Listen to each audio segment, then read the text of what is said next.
Hello YouTubers, Alaska Prepper here. Ladies and gentlemen, thank you so much to all of you that joined in on our live stream.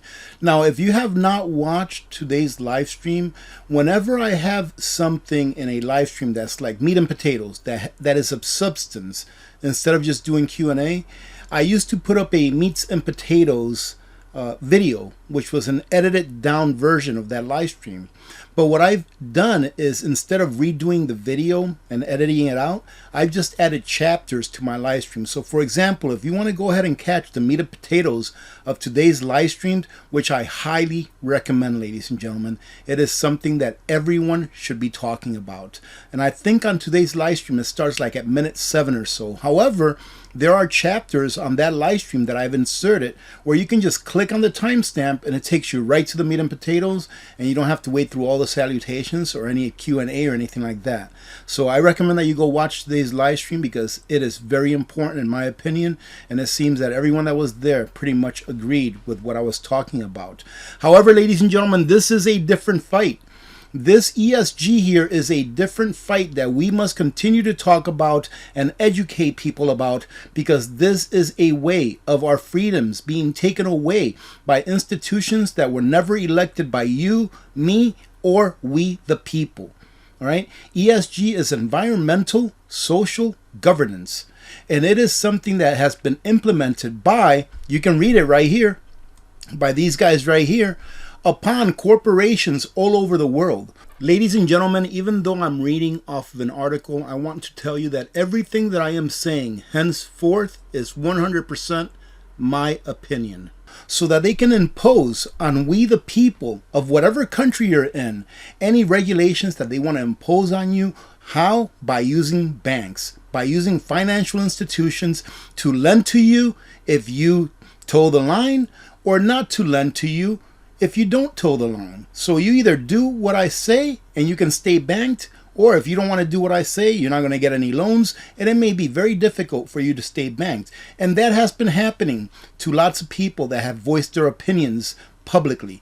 They have been unbanked and given a certain amount of time to get their funds out of those institutions because those people do not fall in line with ESG.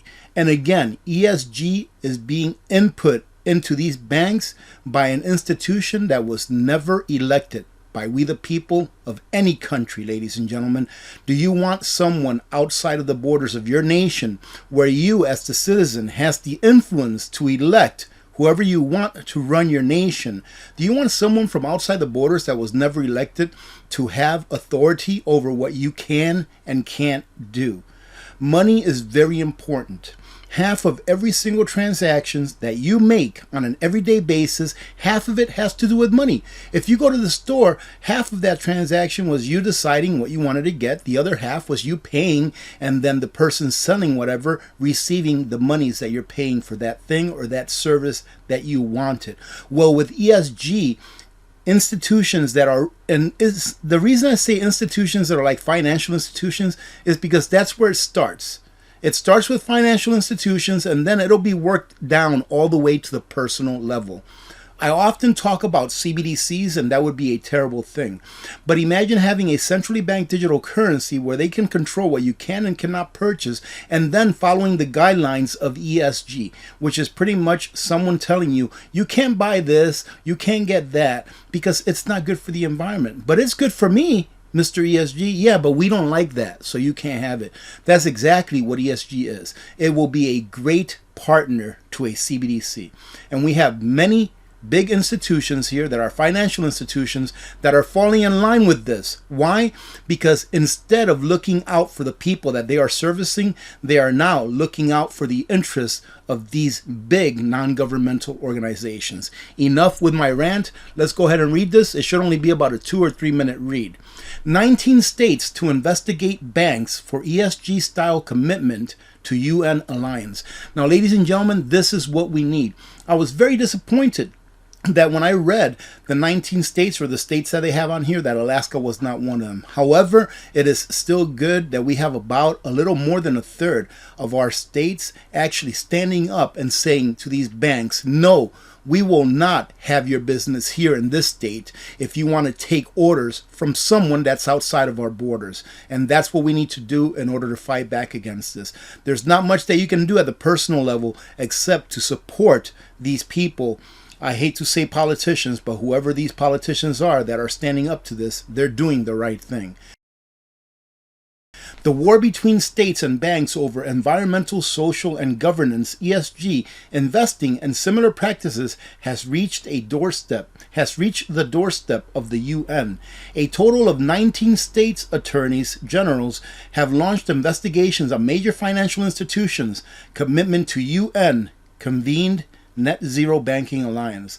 So you see, these major financial institutions, they have the power to pretty much negate business. So let's say, for example, let me give you a good example of a company. I forgot the name of the company, but they wanted to start drilling for natural gas. Why? Because it's a good opportunity for them. They can make good profit. They can drill natural gas, which right now is very high in price, and it's short in supply.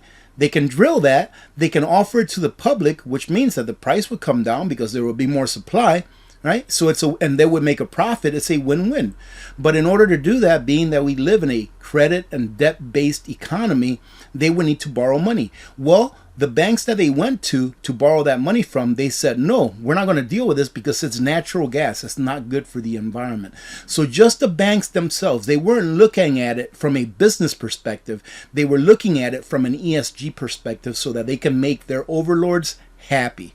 That's how dangerous this is, ladies and gentlemen, that our country, which in a way it's now run by corporations and the Federal Reserve, my opinion, but that our country can be run, all right, by proxy, by an institution that was never elected into power.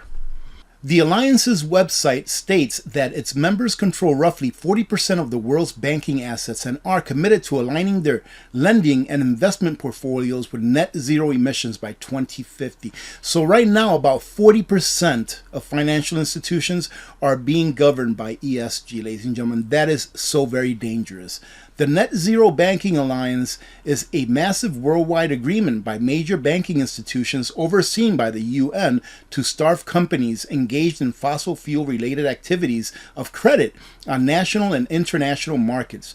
Missouri Attorney General Eric Schmidt said in a statement regarding the investigations, just like I told you, there are starving companies that have to do with fuel. We need fuel. Remember this. We need energy in order to live. Energy equals calories. All right. So for you naysayers out there, understand that you wouldn't be watching this video if we didn't have energy in order to make the gadgets that allow you to watch this video and pretty much anything else that has to do with living. A May statement from the Alliance states that it does not support the financing of fossil fuel expansion, but notes that it believes that immediate divestment from existing fossil fuel positions will not necessarily bring about the required real economy decarbonization the world needs. So they're pretty much saying that it's not going to make a difference either way, but that they're going to go ahead and discontinue doing business with other businesses that need capital in order to invest in fossil fuel extraction. They say, quote, "We are leading a coalition investigating banks for ceding authority to the UN," meaning that they are leading a team of people that will investigate banks that have forsaken the American people. How disgusting is that? These freaking banks have made their wealth on our backs. And now they're giving their alliance or their allegiance to a non-governmental organization that nobody here voted for. So here they crop us out, right? Here they make their billions on our backs. And then they say, yes, sir, no, sir, yes, sir. Well, not no, sir, but yes, sir, to some institution that has nothing to do with our nation. Incredible. These banks are accountable to the American laws. Amen. We don't let international bodies set the standard for us and our businesses, he said. Incredible, ladies and gentlemen. I told you it was going to be a short read. There's a little bit more after this, but go ahead and revisit it if you like. I didn't mean this video to be very long, but I just wanted to bring you this information because in my opinion, this is very important. We've got to get these people right here, these guys right here. I don't even know why this place is still here. I don't know why this place still exists. Why does this place still exist? Can anyone answer that? Please put it in the comments. Why does this still exist? Well, you know why it still exists? Let me give you one example of why. Because corporations, all right, corporations that forsake the people that have made them what they are as far as their business goes, forsake us. That's why it still exists. Because it gives them more power. It allows them to play with people that they think are above them. And what these corporations don't understand, what these banks don't understand is this, is that if they stood with the people, they would be even more profitable. If they were pro-American, pro-America, they would be even more profitable, because I am convinced that there are a lot more patriots and a lot more freedom-loving people in the United States of America than what it is thought to be. All right? Because the mainstream media, one thing that they do well is they can scream really well. What some of these crazy people do, one of the things that these crazy people do well is that they can scream the loudest. I would say that there is a whelmingly high majority or over majority of people, however you say it, all right? You know I'm not that very well educated. An overwhelming majority of the people in the United States of America are patriots that love this country and that do not want to force it, to give our freedoms to some institution that we never voted for. Anyways, I'm getting excited. I better end this.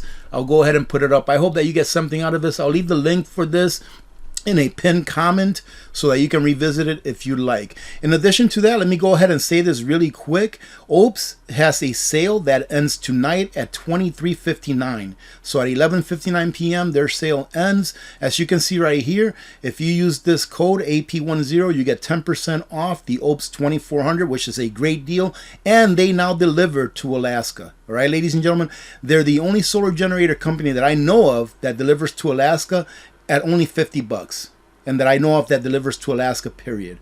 All right, and they're also giving a deal for the OPS 1200. I'll go ahead and leave the link, and I'll go ahead and leave the codes on in the description of this video. That way, if you want to go ahead and revisit it, if you're in the market for it, and especially if you live in Alaska, so that you can take advantage of it. Having said that, have a great rest of your day. Thank you again to all of you that joined in during our live stream. God bless every one of you. Have a great and safe week. God bless.